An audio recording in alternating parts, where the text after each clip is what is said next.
నమస్తే. తెలుగుదేశం పార్టీ నేతల్లో ఏమాత్రం మార్పు రావడం లేదు. జగన్ను లక్ష్యంగా చేసుకుని విమర్శలు చేస్తూ మళ్లీ సానుభూతి పుష్కలంగా తెచ్చిపెట్టే ప్రయత్నం చేస్తున్నారు అని అనిపిస్తోంది. అసెంబ్లీ సమావేశాల వేదికగా గత కొద్ది రోజుల నుండి జగన్ను లక్ష్యంగా చేసుకుని తిట్టిపోస్తున్న టీడీపీ నేతల వ్యాఖ్యలతో జగన్ గ్రాఫ్ మరింత పెరిగే అవకాశాలు ఉన్నాయి. ఈ సంగతి గతంలో అనేకసార్లు జరిగిన ఎన్నికల్లో స్పష్టమైనప్పటికీ ఇప్పటికీ టీడీపీకి చెందిన మంత్రులు, ఎమ్మెల్యేల వైఖరితో మార్పు లేదు. గతంలో జరిగిన ఫలితాలు ఈ విషయాన్ని వెల్లడిస్తున్నప్పటికీ నేతలు తమ వ్యవహార శైలిని మార్చుకోదలుచుకోలేదు. మంత్రులు తమ పదవులను కాపాడుకోవడానికి, ఎమ్మెల్యేలు మంత్రి పదవులు పొందడానికి జగన్ను వ్యక్తిగతంగా దూషిస్తున్నారు అనే వ్యాఖ్యలు వినిపిస్తున్నాయి.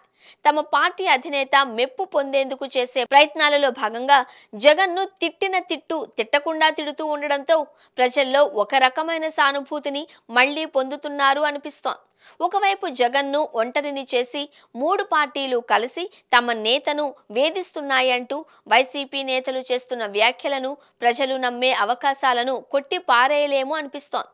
దుర్మార్గుడు, దద్దమ్మ అంటూ చేసిన వ్యాఖ్యలు ప్రజలు హర్షించడం లేదు అన్నది గుర్తుంచుకుంటే మంచిది అన్న సూచనలు వినపడుతున్నాయి.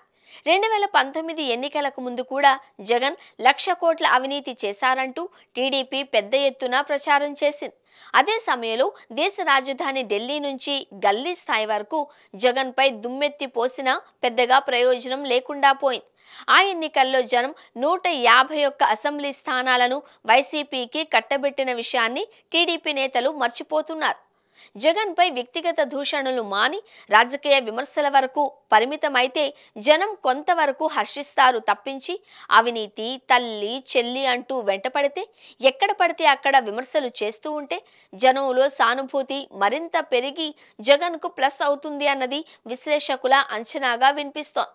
ఇప్పటికే కూటమి ప్రభుత్వం ఎన్నికలలో ఇచ్చిన హామీల గురించి మాత్రం చెప్పకుండా జగన్ను లక్ష్యంగా చేసుకుని వ్యవహరించడం వల్ల ప్రయోజనం ఏముంది అన్నది టీడీపీ నేతలే కొందరు చర్చించుకుంటున్నారు.